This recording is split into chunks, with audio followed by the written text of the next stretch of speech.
Selamun aleyküm bey. Aleyküm salam. Dəbbətül ərz nədir? Dəbbətül ərz.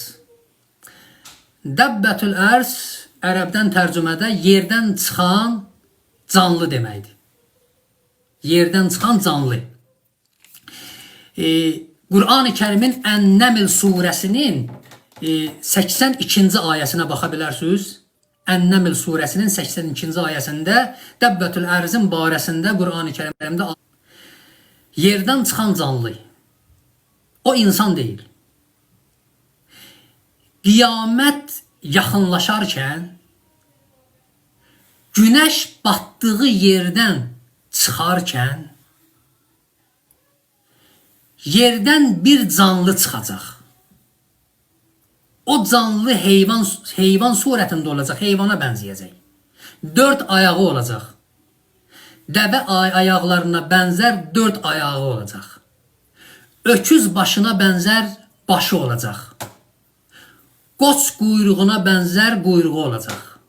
Qanadları olacaq. İnsan kimi danışmağı bacaracaq.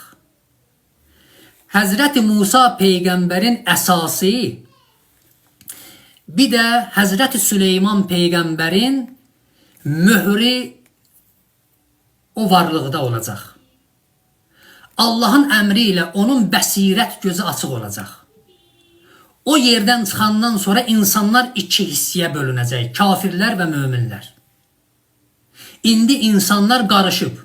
Yəni Allah o qabiliyyəti verməyib ki, biz biri-birimizin batinimizi görək. Üzdə namaz qılır. Amma o yanda xalqa düşməndir. Üzdə oruç tutur. O yanda dinsizlik eləyir.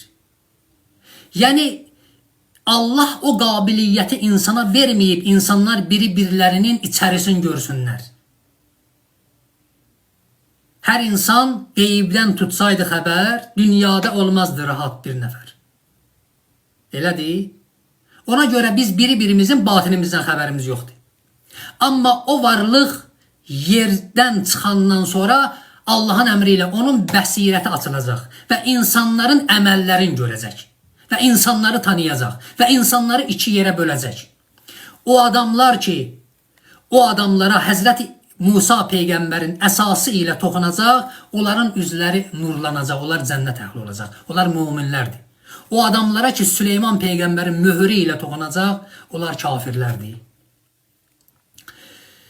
Dəbbətül ərz budur. Növbəti sualımıza baxaq.